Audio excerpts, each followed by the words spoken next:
Ladies and gentlemen, welcome back to Destiny 2. I didn't think I was ever going to be back here, but here we are, and we're going to watch the live event, or reveal event. I haven't seen it, because I didn't watch it yet. So, I'm now watching it. I didn't watch it when it came out live. Oh well, but let's watch it now. What follows light and shadow is silence. That silence breaks. I am summoning you as a new age begins.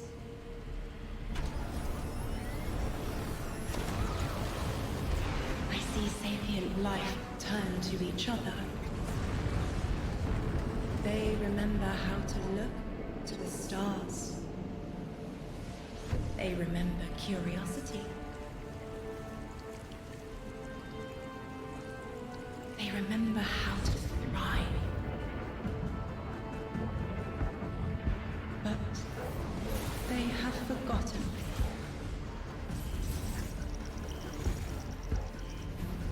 They forgot we were here long before the Traveler.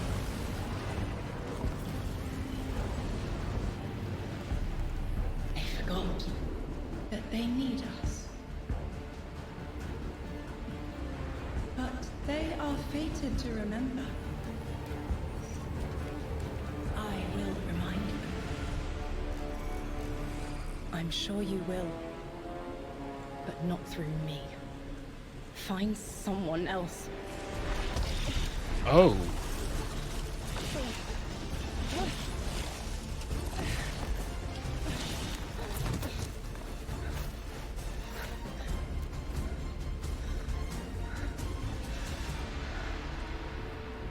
My will is my own.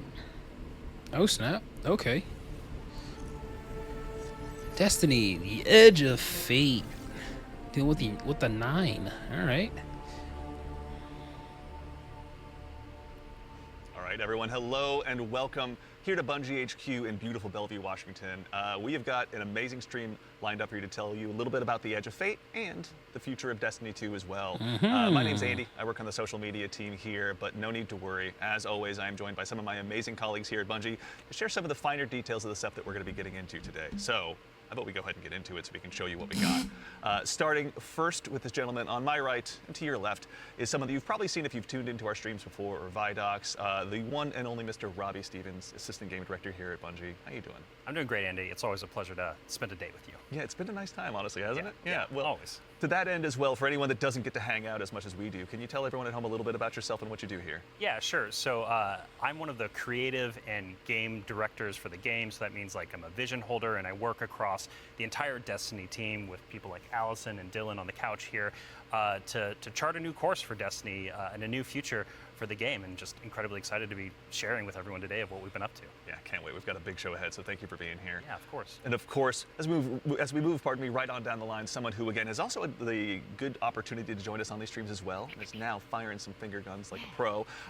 Destiny's narrative director, the one and only Allison Lures. Allison, hello. how's it going? It's going so good. I'm here on a couch and I get to yell about Destiny with you. So Not it's a a bad good day. Yeah, honestly, I'll take that anytime I can. Well, Same. for anyone who also hasn't had a chance to yell on couches about Destiny with us or hasn't joined us in the past, do you mind telling us a little bit about yourself? Sure. So my name is Allison. I'm the narrative director for Destiny 2, and so that means it's the job of me and my team to make you laugh and make you cry and make you go, whoa, I totally forgot about this thing from 8 years ago. How did they remember? It's because we're good at our jobs. It's true. So there you Yeah. go. As someone who gets to sit in on the writers' rooms, I can now doubly confirm that. So thank We you love for being having you here. there. So much fun. No, seriously, thank you so much.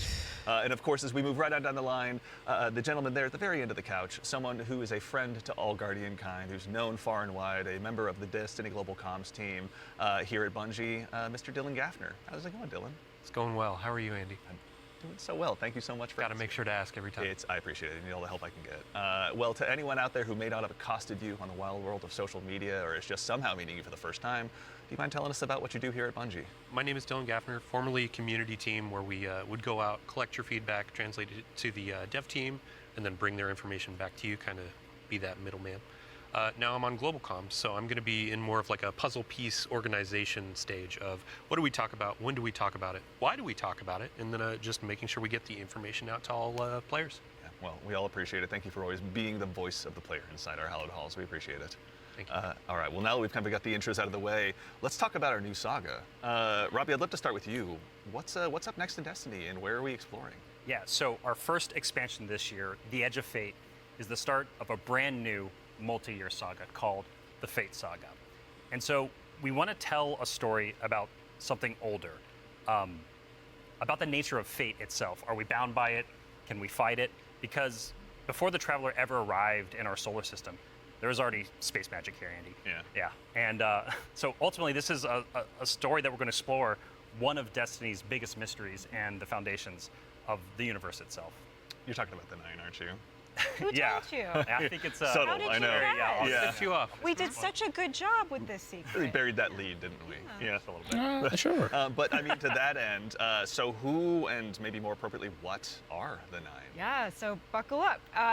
In the simplest description possible, the Nine are extraordinarily powerful beings that have been in the solar system for way, way, way, way longer than the Traveler. We can think of them as being kind of connected to each of the major celestial bodies in Sol. So that's each of our 8 planets plus the sun. Sorry. Oh. Didn't make the cut. All right, fair. I don't make the rules. Yeah, there you go. But the important thing to know about them is that this is why we're going to be so focused on the solar system for the next saga. We want to ask questions about our home that we've never asked before. Yeah. So when it comes to the Nine, obviously, Eagle-Eyed Guardians have been able to spot references to them for quite some time, whether it be outright ominous or a straight-up game show in some cases. Can you tell us a little bit maybe about what we should expect from them? Expect to be surprised. We're, like you said, the lore of the Nine really ranges from like Star Horse infinitely neighing to the Nine doing genuinely awful, awful things in our lore. And so the important thing to know about them is that the Nine are individuals. This isn't a collective. It's not like a hive mind. Each of them are kind of their own being, their own person in the loose definition of a person. They have different wants and desires. They can ally with different members and fight with different members too. In the words of one of our characters really early on, there are aliens, and then there's aliens, and then there are aliens, and that latter one is what the Nine are qualified as. Fair enough. All right, so beings of obviously immense power, something that the Guardians have gone toe-to-toe with in the past. We've even faced off against the very embodiment of the darkness itself. Yeah. What could be tougher than that? Yeah, so this is something that we think about a lot about, because ultimately the Nine seek to free themselves Yeah. at no matter the cost to humanity. And because they're extra dimensional in the ways that Allison are describing, they're not bound by the same rules that we are, that we've really experienced before in the game today. And so humanity and the Guardians, to many of them, are ultimately just bugs that can be squashed on, that they don't really care or think about beyond, achieving their ultimate goals. So. Yeah, I mean, like, for the last 10 years, Guardians have really just been making their own fate. Yeah. I mean, so the Nine is challenging that. How are we going to deal with it? Yeah, whether we like it or not, the Nine have a plan for us. And like you said, Guardians are really good at making their own fate and going out and deciding who they want to be. But what happens when them deciding to make our own fate is exactly what our fate is? Like, what if that was the plan all along? These are extra-dimensional beings. That means they perceive our reality in a very different way and can interact with it in a very different way. It's like they're a move ahead in chess. Weird. What a reference. But you were mentioning, obviously the Fate Saga is one of the subjects of today. How long can we expect the Fate Saga to last? Yeah, so the Fate Saga is going to play out over several years, and ultimately we know where we're driving this car. We know where we're going with it. But the conclusion of the Edge of Fate itself is going to leave you with more questions than answers, and it's going to be the catalyst into this new multi-year saga. Because we really want to return Destiny to being a game about big questions, right?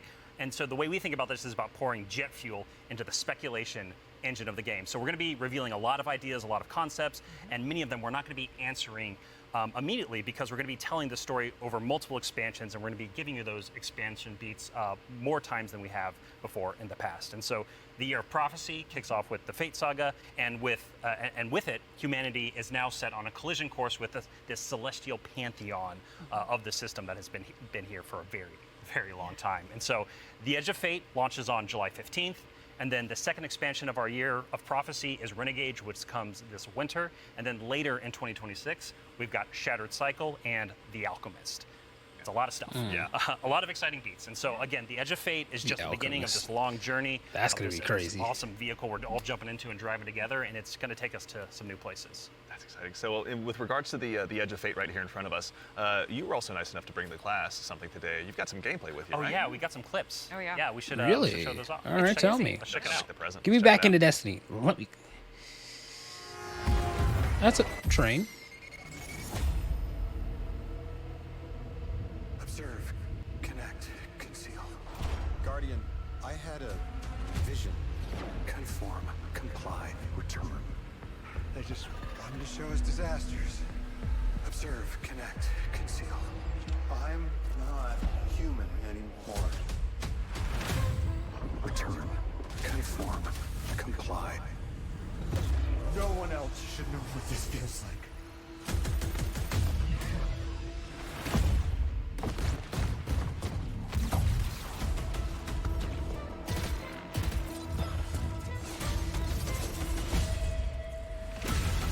Enough. Terminate your suspicion, Commander. Remove your scornful blindfold. No. Is that Nolan? Yeah, it's Nolan.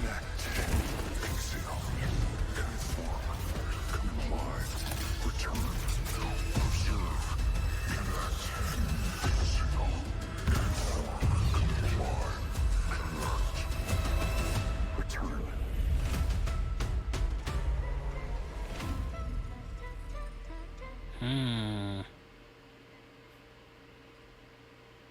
All right, that gives us an awful lot to go ahead and continue to dive into. And here to help us go ahead and explore a There little bit he more of is. this, everyone, you probably noticed we've been joined by someone new here on the couch. Been here for we eons. are privileged to be joined by someone who's the originator of perhaps my favorite all-time Destiny emote, the one and only Dave Samuel, art director here at Bungie. Dave, how's it going, man? It's going great. Thanks for having me. Absolutely. For anyone who maybe for some reason somehow doesn't have that emote in their collection or hasn't seen you in a past Vidoc, do you mind telling us a little bit about what you do here at Bungie? Yeah, I'm art director on Edge of Fate. I work with the art team to visualize the narrative and design and kind of bring it all together. It's a lot to bring together. Thank you very much for being here today. Yeah. So with the Edge of Fate, it's obviously the first expansion in the Fate saga. Allison, I'd love to start with you, actually. What can you tell us about the Edge of Fate? The Edge of Fate begins with an invitation, and we are invited, along with a very specific group of people, to a location, to a moment in time, for a very specific reason. Very specific purpose. Very specific reason and purpose, yes. And the place that we're going to is called Kepler. And so you may be saying, now, Allison, hold on, hold your horses You read my 1 mind. second, Yeah. because the Kepler I know is the one that's way outside of our galaxy. What do you mean we're going to Kepler? And I say, like, dear friend, didn't you know if you look inside in Destiny's universe, the Oort cloud at the edge of the solar system, you'll find a little planetoid that also happens to be named Kepler here in the world of Destiny. And that's where we're going, to Kepler. Super exciting. And this is kind of a, Robbie, we were talking kind of before the show, this is like like a first taste of something new, right? Yeah, so what you're seeing here is us just trying something new. We're expanding the universe of Destiny, creating new mysteries to uncover. This whole destination is about exploring a labyrinthian world that took inspirations from things like Dreaming City, exotic missions, dungeons, and it's wrapping it all through a Metroidvania expired experience. And so at the heart of all of this, at the heart of the Edge of Fate, is a player-driven exploration and discovery of an exotic world with brand new abilities.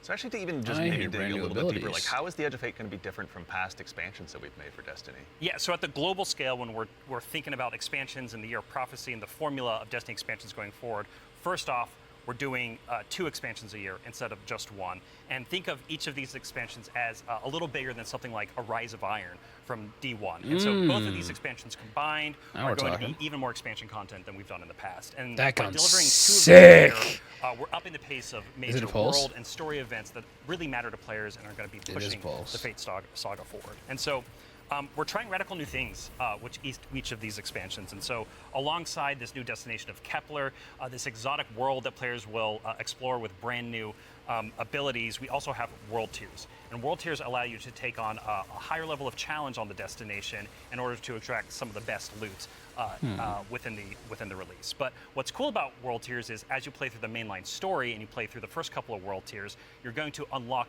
later world tiers. And as you're claiming these abilities, as you're exploring the world more, as you're discovering more within the release, you're putting these puzzle pieces together and you're figuring out how to solve all the mysteries on Kepler with different ways. And so you might play a puzzle in one way, a mission in one way, and when you're in these higher world tiers in the post game, you can start to solve these problems in different ways that you couldn't before in the original playthrough. And so alongside all of this, we're also going to have a ton of quest content that we're rethinking about how we use within the game. And so on Kepler, there's some non-linearity within the destination itself. And so with a lot of our side quest content that is related to the critical path, but you don't have to play it. It's there for you to explore. It's driven by your discovery of the world. You're out in the field, you discover something and you pick it up, and that's going to help you explore the characters in the world of Kepler more and go deeper on that story. And so, yeah, again, this is all about us just looking at the formulas that we've been building in Destiny over the last 10 years. And some of them are really strong, but they're due for some experimentation and some radical changes. And so that's what you're seeing here with the first taste of the Edge of Fate. Very cool. Yeah. I love everything you just said. I was a little distracted by some of the gameplay we were showing, like exotic sniper rifle, I think I saw, kind of recognize that. Oh, yeah. Some enemies with a couple really cool twists, like, okay. Yeah. But then also there was a guardian that turned into like a lightning Eyeball, yeah. Yeah. That's what I've been confused with, yeah. So there's multiple new abilities that your players are going to be able to discover on Kepler that's going to make them navigate and look at the world in different ways. But the one you're talking about, Dylan, is we see it as our premier ability, the crown jewel to release, and that's called Matterspark. And Dave has joined us, and he's helps us take the vision of the narrative and the design and the art and smush it together in amazing experiences. And so I think Dave should talk to us more about Matterspark. Yeah, please. Yeah. So there's this new source of energy on Kepler, this strange dark matter. So the Guardian binds itself to the dark matter using the arc powers within.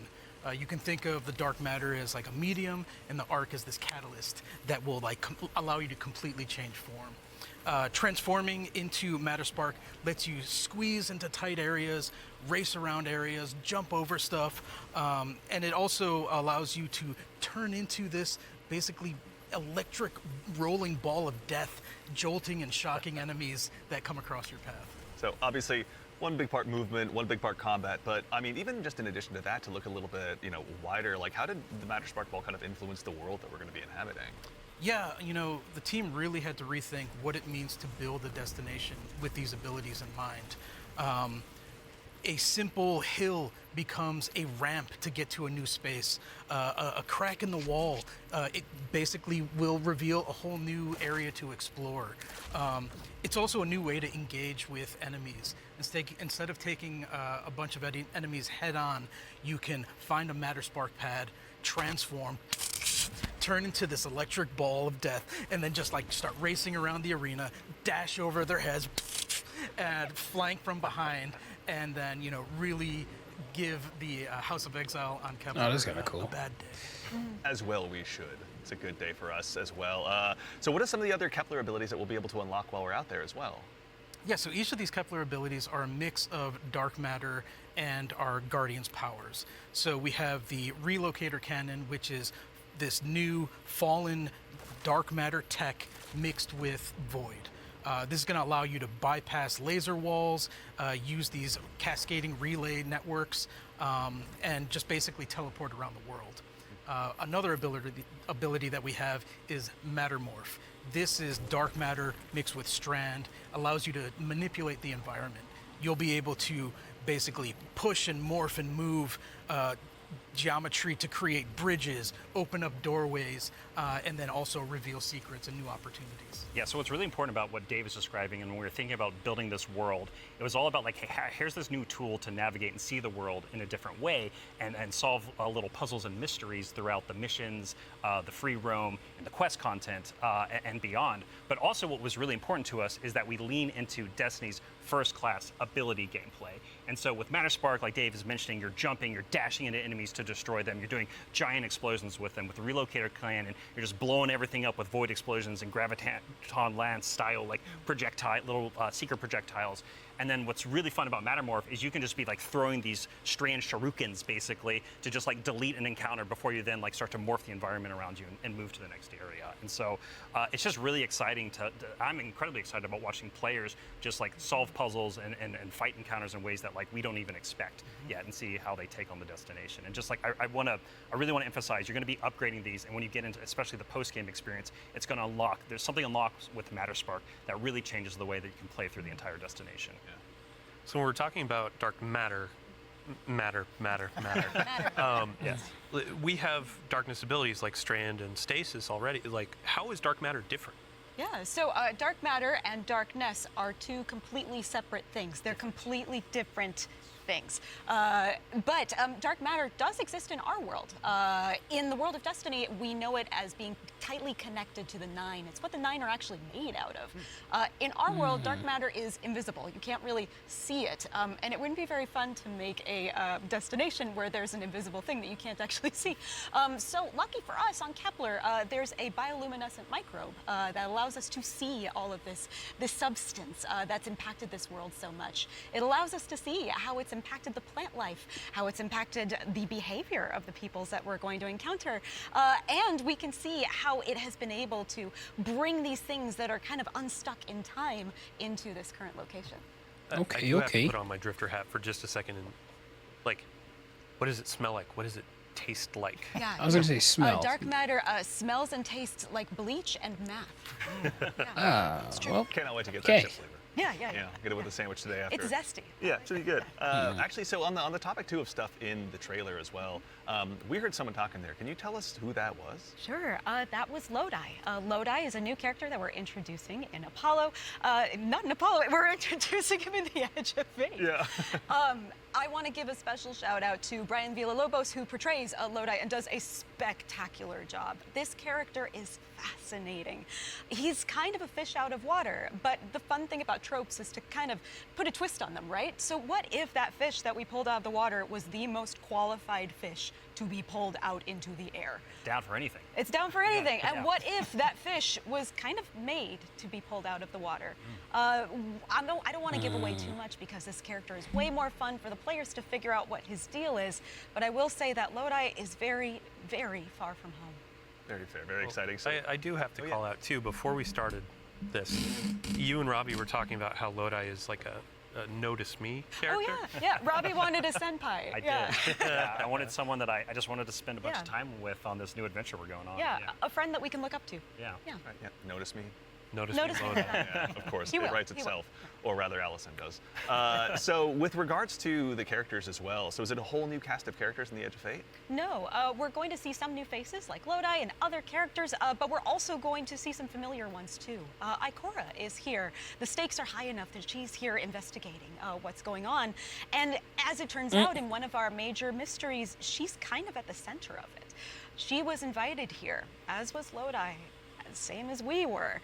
All of it's kind of tied together. Very exciting. So Yeah, the way, if I can, No, no, yeah, please. no, Yeah, yeah, please, like yeah. the way we think about this is about all these characters, their fates are intertwined in some Yes. way. There's these puppet masters that have been pulling the strings for a very, very long time in order for everyone to get here at this moment. And so as a guardian and these characters involved, they're gonna have to decide if they're fight your fate. Like that's what we think about. For these individuals, that's what they're going to have to go through and determine about how they can stand up to this new conflict that is surrounded by the Nine, because they are fated to be here. And what does that mean for them, and what does that mean for their future and the future of Soul itself? So with regard to these new characters and this world we find ourselves in, was there anything about that setting, or in particular, that really influenced the creation, rather, of this world that we're going to be inhabiting? Yeah, I'll give you a list of fun facts. First off, if you've been paying attention to Destiny over the last week or so, you already know that there's been people on Kepler for a long time. That's an old-ass computer that you were putting those numbers into. We also know that the Vex are here. They're studying the Nine, because it turns out the Nine can do something that the Vex can't. as Dave mentioned, the House of Exile are also here. They've become fixated on a being that they call the Giver. And kind of most importantly, the dimensionality on Kepler is really thin. So the 3 dimensions that we can know and see and touch are very close to the realm that the 9 live in. And that means some things from Earth's past have been yanked into Kepler's present. Nice. Yeah, I mean, so we've been talking about invitations throughout this, and we need to call out an invitation that's actually going to be waiting in the game after this is over. Ride of the Nine begins today. Yeah. So I believe we have a trailer to show. Yeah, you were nice enough to bring a trailer along. I'll go ahead and give it a look really Yeah, quickly. let's do it. Yeah.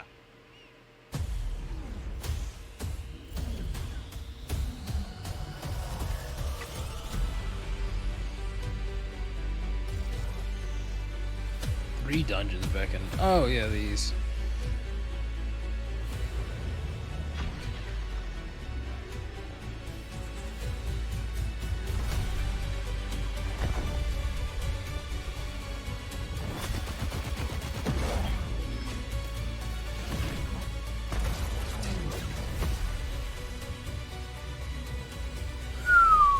Okay.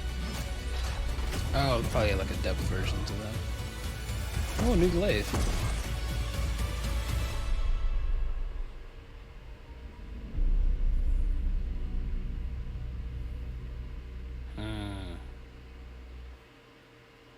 All right, so that's Ride of the Nine, which Yeah. is our essential prologue story for the Edge of Fate.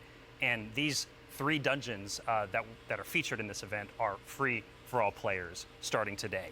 And so what's really important about this is that these dungeons are both for veteran dungeon crawlers, hardcore raiders, people who've been in these places a lot, but also new guardians who have never stepped into a dungeon before, right? What was really important for us when we were developing Ride of the Nine was that we are changing the formula on how we can think about how we can welcome even more people into these experiences. And so you're going to be able to go in solo, buffed up, and explore a dungeon by yourself, or go in match made with other fire team members shoulder to shoulder for the very first time. But don't worry, because we also have that higher level challenge for our veteran, our hardcore dungeon crawlers, where you're going to be able to earn the best possible loot, exclusive rewards, and also an exclusive title as part of Rites of the Nine. What's also really important about this event for being a prologue for the Edge of Fate is that it really reintroduces the emissary into the game, and you're going to learn why her job is pretty crappy and why she quits at the top of the Edge of Fate, like we saw at the beginning of this show. And so, Andy, we've been talking a bunch about how our Destiny expansions are changing the formula for Destiny going forward.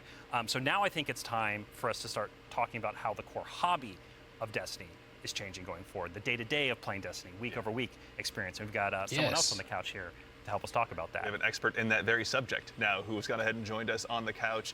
We are now joined by the one and only Mr. Ben Womack, creative director here on Destiny. Ben, how's it going, man? Hey, I'm doing great. I'm really excited to be here. There's a lot to talk about. Yeah, seriously. There is a lot. Yeah, it's going to be a very good conversation we have coming up. Yes. But before we get into that, can you tell us just a little bit about what you do here? Yeah. So I'm the Destiny 2 creative director for the core game, or the core hobby, as we call it. Yeah. And it has to do with all parts of the game, everything from Edge of Fate, through our seasons, through the fundamental systems. And in particular, like Rob was saying, I've been focusing on thinking about the kind of building blocks of Destiny 2 and getting those not only stood up, but also transformed and iterated on in some really exciting new places. Nice. Well, let's go ahead and just start at the top. Can you tell us a little bit about what the core formula of Destiny is changing and why? Yes, so I think we need to start with the why first, because it's important to think about what is Destiny, what is great about Destiny. And Destiny is best when you have awesome chases that you're excited about, you have really cool, powerful builds to make, and there's a mountain to climb that's right in front of you that you want to climb. You're like, I want that mountain, it looks pretty cool. And the thing that is not always true right now in Destiny is it doesn't feel as streamlined as it could.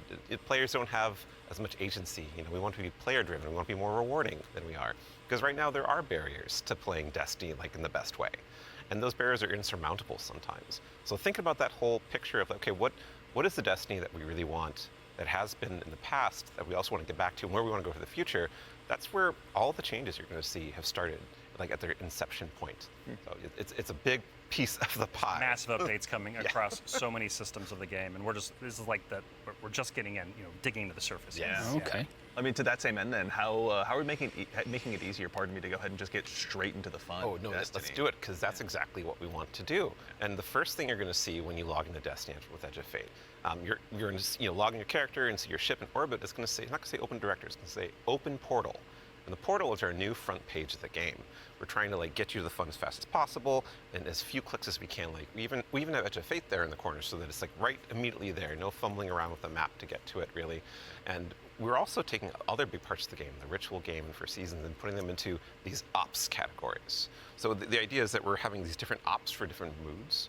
We're having solo ops. Or have a bunch of fire team ops. We have pinnacle ops, and of course we have crucible ops. Still super important for the game. Yeah.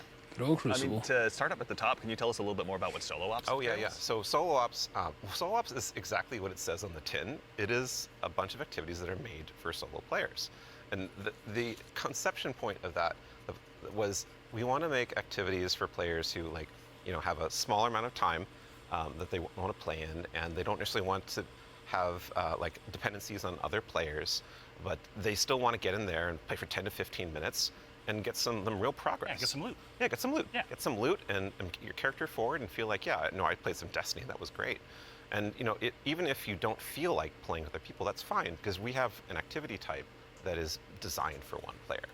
Excellent. So, I mean, to that same end, what are some other ways that we can play and have fun using Portal as well? Yeah, so Robbie actually has a great way of talking about this. So. Yeah, some of the North Star that we talk about when we were developing the Portal early on was where are we headed with this thing? And ultimately, it's play your way. It's giving players more agency, more personal drive to figure out how they want to engage with the power climb and the new progression systems coming and our seasons. And so the entirety new progression and power climb is now all available to you in the portal at your fingertips in one place. It's really easy to find, really easy to jump in. Anything you play inside of that category any of those categories is gonna help you make progress. And so, because we want Destiny to be welcoming not only to new players, but also old players who are coming back to the game to join us with the Edge of Fate. And we also want this to be like a new even playing field for everyone. And so, as part of this is a commitment from us, as part of the core hobby and all the seasonal content we're building, that we're going to be continually investing in this, right? We're going to be continually updating this over time for years to come. And so, you're asking me directly, what else is there to do? Yeah. Ben mentioned solo ops. We also have the fire team ops and pinnacle ops. Both of these are more around playing with other fire team members, shoulder to shoulder, where fire team ops are more quicker sessions. There are some longer form things in it too, but then pinnacle ops are more about those really long form or more challenging kind of focused activities like exotic missions, for instance. And so, and then the one thing we haven't talked about yet very deeply, but is incredibly important, and it's something that I think we've done for the first time ever, or maybe since early D1. It's kind of a return to form. Yeah. You're going to be able to experience the entirety of the power climb within Crucible Ops by playing PvP. Right?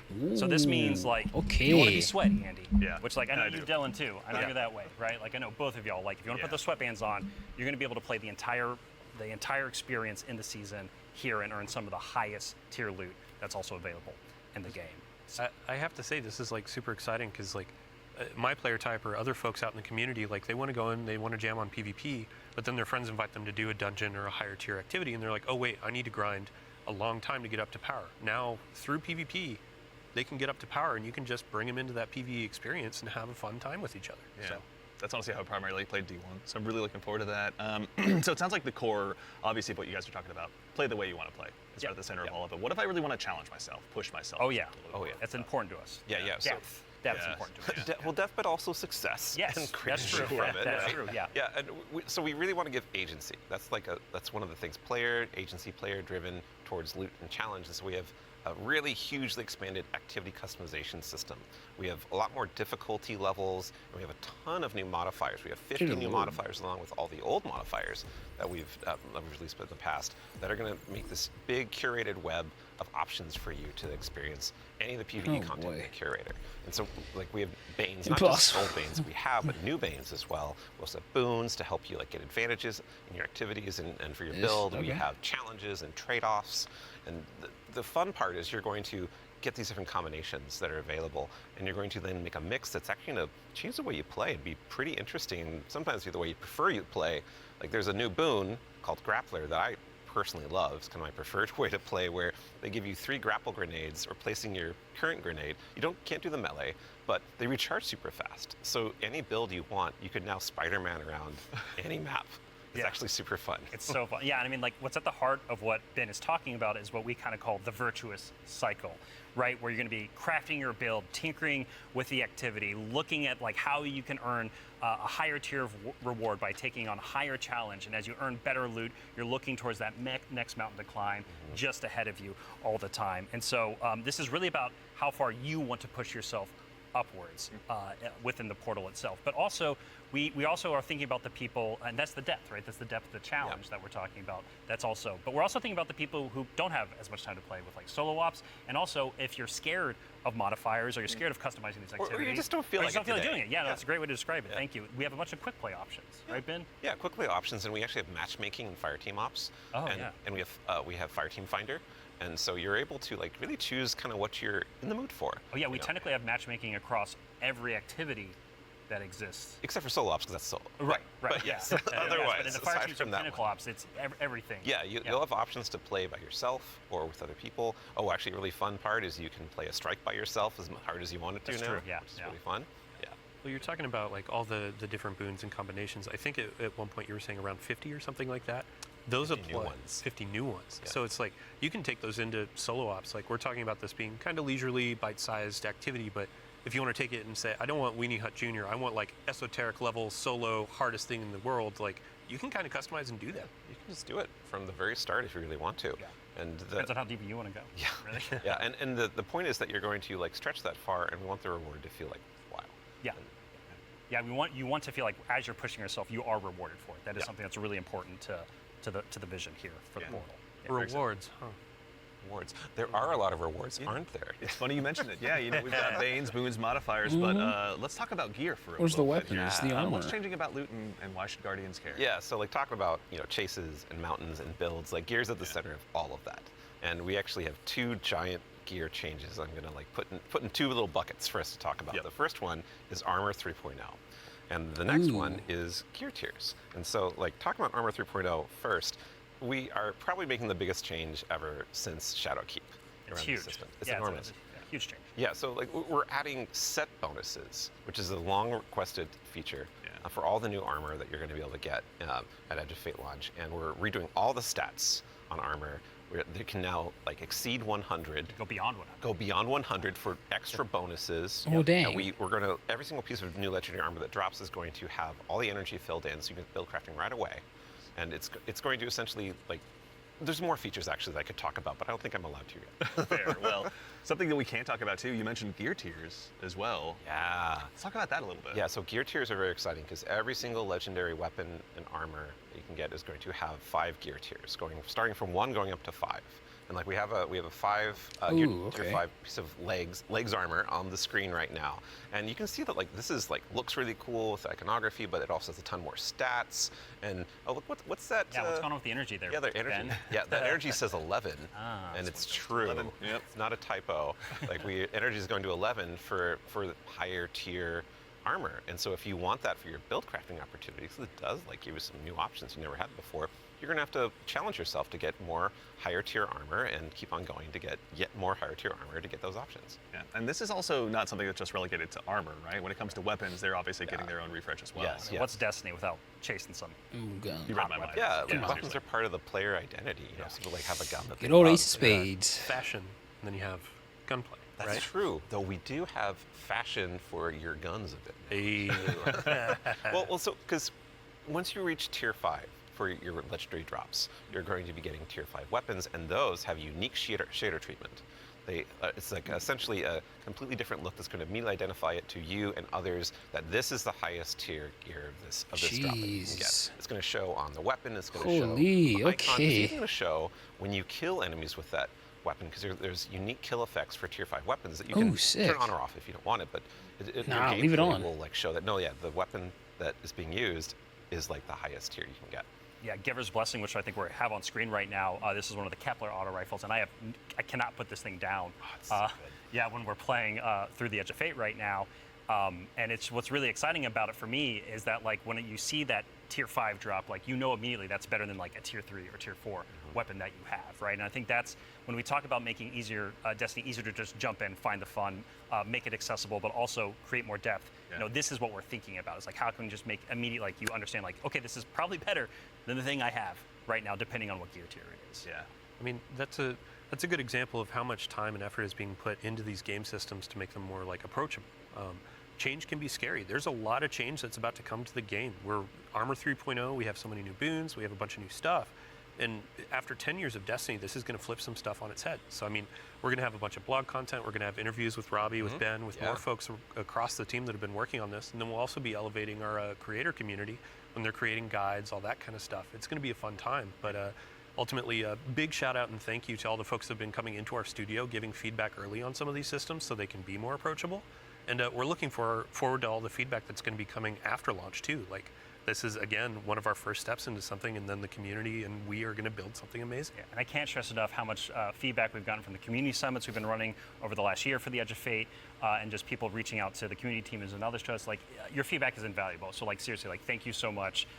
We're making this game together, ultimately. Yeah, it's incredibly important part of the process. Like, I don't think we would be able to make what we do without it. Working with the community is obviously a core part. Dylan, huge thanks to you and your team, obviously, for helping to lead that charge. And in advance for the big blogs you get to write. And then also our social media team. We'll go ahead and get out the door, so go ahead and give us a follow. I think, Ben, you were saying you wanted to try to break the record for longest TWID? I'm more predicting we are. Yeah. So it's not about try, it's the state of things. It's going to be a multi-month journey as we head towards launch. So. Yeah, be a good time. But, you know, we've been talking a lot about the core Destiny hobby. How does that extend into, like, how players are going to experience, like, a full year of Destiny? Yeah, so we've been focusing on improving and changing the formula of Destiny in multiple ways. And so progressing through the Fate Saga is going to be more meaningful with 2 expansions a year. We've been talking about how focusing our seasons on the core hobby of Destiny and that commitment to continually updating it. And in addition, we're going to have 2 free major updates between each of our major expansions coming in the Year of Prophecy and beyond. And so ultimately that means there's 4 big beats happening in a year, 2 expansions, 2 free major updates between those expansions. So what that means we're not doing is paid seasonal content anymore. We're not doing separate seasonal storylines. And this also means we're not building a bunch of activity content that basically just goes away and is less meaningful to the game after 3 months. So we're instead focusing all of that effort that used to go there instead into building up the core hobby of the game so the core hobby stays fresh and exciting, year round. And so ultimately, this means no more paywalls for seasonal content, and also these major updates themselves that I'm signposting around right now. The size of them, roughly, and the inspiration for them we're thinking about is like Into the Light. Okay. So when you say like Into the Light, for folks that aren't out there, like what for a major update, how big is that? Like, how do you encapsulate that? So when I say Into the Light, a lot of this is like the inspiration of what it was. And with Into the Light came a really cool theme that wrapped around all the new stuff we were building within it, but also a lot of the reprise stuff as well. And also, with it came Onslaught, a new type of activity. It came with reprised exotic missions and a rethinking of how we could do like a rad style event, a raid event with the Pantheon. And so for our first major update coming a few weeks after the Edge of Fate launches, we've got Ash and Iron. Right? And so with Ash and Iron, we're going to be returning to the Plaguelands. Returning to the Plaguelands, can't wait. It's going to happen. Plaguelands, baby. And so that story is going to pick up from where we left off from the Edge of Fate. And with it, we're going to have a new activity called Reclaim, a brand new exotic mission, new types of pinnacle ops entering that for the first time, as well as, of course, what's Destiny without loot to chase? We've got new gear, new rewards, and 2 new exotic weapons as part of Ash and Iron as well. And again, this major update and all the seasonal content going forward is free for all players. All the activity content that exists in the portal, that's free to play. Very nice. So even to actually go one quick layer 2 deeper on seasons as well, what are some of the cool things that we're going to be able to do with the season that's launching alongside the Edge of Fate? Yeah, Ben has been working on this space with the team for a while now, so I'm going to kick this one to him. Yeah, so we're trying to make any time the best time to hop into Destiny. And one of the ways we want to do that is we want to invest in events that are like accelerating the game and enhancing every part of the game, but also bringing new cool stuff. And actually, we've been working on this so long, we actually have some new cool stuff coming before the Edge of Fate. It's a special little treat. Yeah, special little treat. So this Friday, you can play a little event, maybe you've heard of it, called Heavy Metal, which is Tanks vs. Briggs, a new PvP. Oh, it's super fun.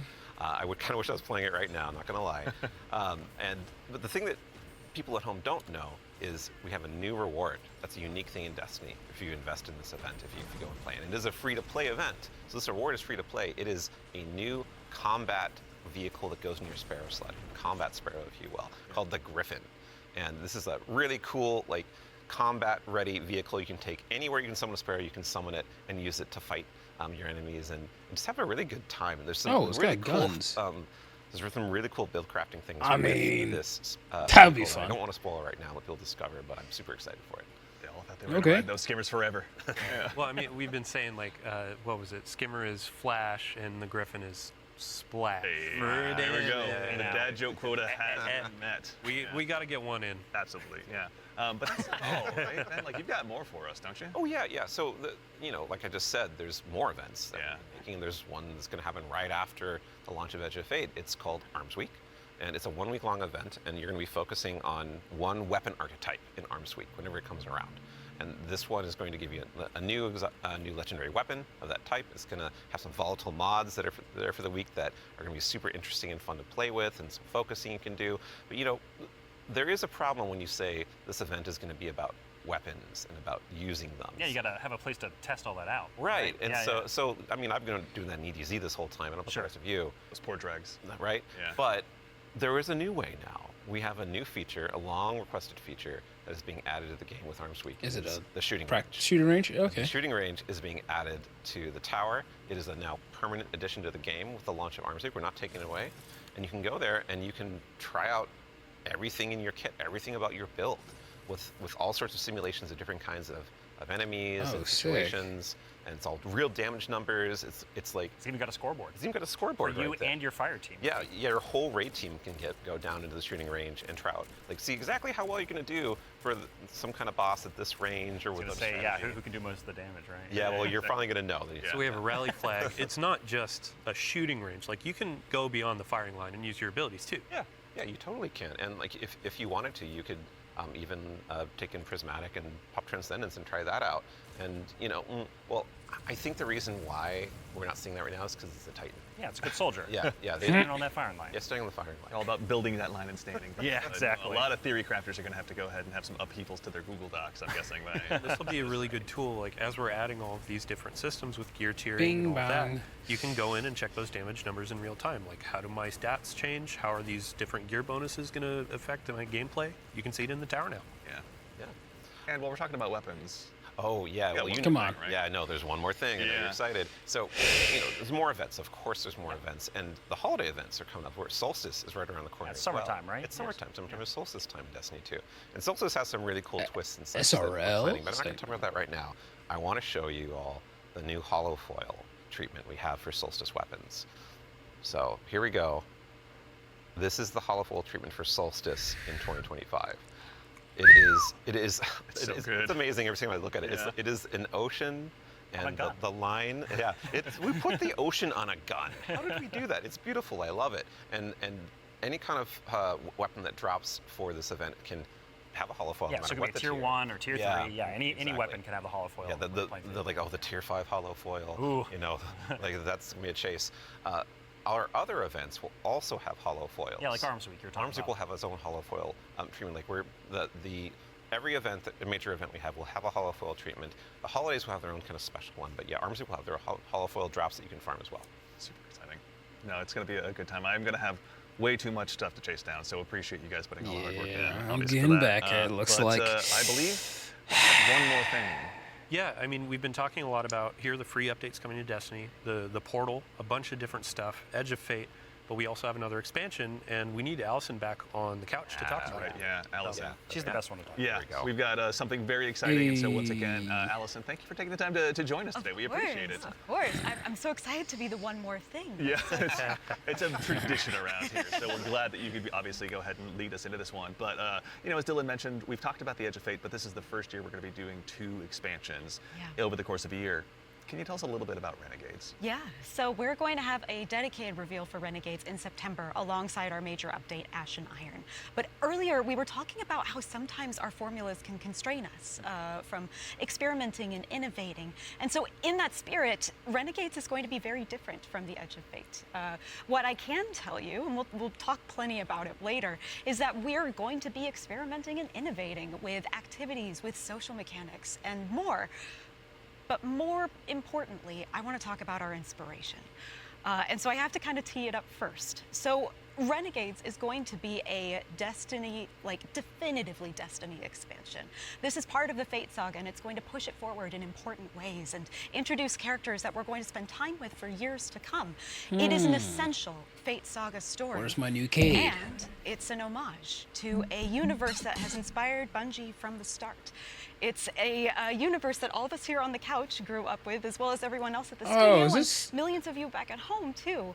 I think it is a peanut butter and combination, a peanut butter and like chocolate combination inside of what we're making that could only be possible in the kind of world that we build here. Why do I think I know And what so it is? I am absolutely thrilled to be able to give our first sneak peek at Destiny 2 Renegades. I swear, if it has to do with, I'm saying it's Star Wars. It has to be Star Wars. No shot. That's the hallway. It's Vader. Lightsabers. No shot. No. Han Solo's gun.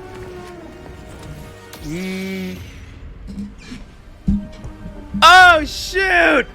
No shot. Brother. All right, then. Hey, we get back into Destiny. I tell you what. Okay. All right. You sold me. You sold me. Robbie, what did we just see? You sold So me. that's Renegades, which is coming out That makes this December. the name And makes so much to really sense. drive it home here, Renegades is a one-of-a-kind Destiny experience. What right? the And heck? Just like we on the Destiny team have taken inspiration from other genres like dark fantasy or cosmic horror, Renegades takes the space western vibe and aesthetic that is Star Wars, and it puts it through that Destiny lens. And ultimately, it's created a new lawless frontier that is emerging within Seoul. And so, like, we're so excited to show Renegades off a little bit today and to be talking about it more in the future in September alongside the major. Just three give me major my updates of Ashen lightsaber. Iron. I will literally But play right this game now for today, eons we're now. focused on Rite of the Nine. Okay, And what's right around the okay. corner with. I'm the not Age mad of at Fate. this. Absolutely. No, I heard a lot of calendars get marked just now on September, but Hopefully. no, super excited to share more of that in the future. But that actually leads us to the conclusion of today's show, which again we covered a lot. There's been a lot today. Yeah, There's it's a been a lot. big A few show. things. Yeah. Honestly, Yeah. no, we went through a lot of it. So let's go ahead and quickly double check. We obviously went through, and the Year of Prophecy, pardon me, is going to go ahead and kick off on July 15th, and this kicks off a brand new multi-year Fate Saga and our new focus on the core hobby of Destiny. The first expansion, The Edge of Fate, is going to be launching again on July 15th, as I noted, with its raid launching on July 19th. Okay, hold up. Yeah. So you're going through a lot of information. We already covered that. Oh, yeah. But like, you can't just sneak in a raid date. We have a new raid coming Yeah. with the expansion, July 19th. We're gonna have a bunch of blogs. We're gonna have the rules, regulations, all that kind of stuff for our raid race. Of course. We invite everybody to come in, try to go for that world first title. And yeah, I mean, just stay tuned for more details. We're not going to spoil anything. It's a raid. We got to keep it secret. Yeah, but absolutely. Yeah, everybody mark your calendars. Yeah. Bungie.net is the place to go ahead and learn more. And again, follow our social media channels. Do us all a favor. So in addition to that, again, as we noted, Ashen Iron, our first free major update, will be launching on September 9th. Renegades, very exciting, will be launching in December. And then keep an eye again on our social channels. We'll provide all the updates once they're available. But as far as today goes, the Edge of Fate and the entire Year of Prophecy pre-orders are available starting right now. Now, pre-ordering for starters, the Ultimate Edition will go ahead and unlock the New Land Beyond. New Land New Beyond. New that Land exotic Beyond. sniper. Super Ooh, I excited. can't wait, man. I can't wait, same, honestly. That'll be unlockable in addition to several other goodies. And also, we've also got a collector's edition that'll be available. you can see here on screen, it will be coming with a awful lot of very cool stuff, including this cool statue that you may have noticed here that's been sitting with us on stage. This is one that you can go ahead and add to your collection as well, but that's not all that's pretty Is sick. there, Allison? We got the writing team got a little excited on this one. We put a lot of lore goodies into this collector's edition. So like that weird metal thing, that weird envelope, boy, weird. Wonder what's up with that. Just decorative You should points? probably read it. Yeah. Anyway, we're gonna do a dramatic reading as soon as Yeah, we we're should done. go downstairs immediately after. It's this. really Oh yeah, right okay. after this. Count me in. And then again, too, as far as today goes, Rite of the Nine. This is the essential prologue to the Edge of Fate, and like all of our events moving forward, is going to be a free to all players. So make sure and go ahead and check that out when that arrives. And before the show wraps up, make sure and stick around for a little bit longer. We're going to be rating our good friend Sammy Cat as well. So go ahead and give her a follow. Tell her we said hello in chat. Oh, Pardon me. that's if you have so any cool. I Twitch miss- Prime subs or anything like that, go ahead and do us a favor. Drop it over there and check out her stream. She's going to be having a good time. But that concludes it for us here today. So for starters, huge thanks to my teammates here for joining me. Thank you, Andy. Thanks for having us. Absolutely, yeah. Robbie, Allison, Dylan, of course. There we go. We got Ben, and of course, Mr. Dave Samuel. Thank you all so much for being here today. And then, of course, to the crew that puts all this on. Thank you, This doesn't happen by accident. Thank you all so much for all of your hard work and dealing with me on these last couple of days. And of course, to everyone at home, to all of our guardians out there in the community, thank you. It's a tremendous privilege to get the opportunity to share what we've been working on early, and it matters only if you guys show up and join us. So we really appreciate it. We hope you enjoyed. And otherwise, in the meantime, until we see you again, take care of yourselves, take care of each other, and we'll see you all Starside. All right, guys. It looks like we're getting back into Destiny. I saw a lightsaber, and that's all I needed to see, to be honest with you. But also, the 9 are dope. And hopefully, honor to the 9, the shader will be put back in the game. I don't know if it's actually in the game or not. I have to go check. I haven't touched Destiny since the end of the Light and Darkness saga when we decided to, the last guy. Then I didn't think it did the last season or whatever, and that was it. But stay tuned, because I am going to be streaming on Twitch, so make sure you guys follow on Twitch. I'll be streaming more on Twitch than I have been on YouTube. Also, for some news, for anyone that actually sees this and watches this all the way to the end, there will be more Forza and a new racing game that I'm going to be getting into called F1, because I've been getting into F1 a lot recently. So content creation is going to be a little bit more fun this year for me. And then obviously, if you guys don't know about the news for GTA 6, it comes out on my birthday next year. So we got a lot of stuff to look forward to, and I'll see you guys in the next one. I'm going to pause this. All right, I'm out of here. Thank you guys all for watching.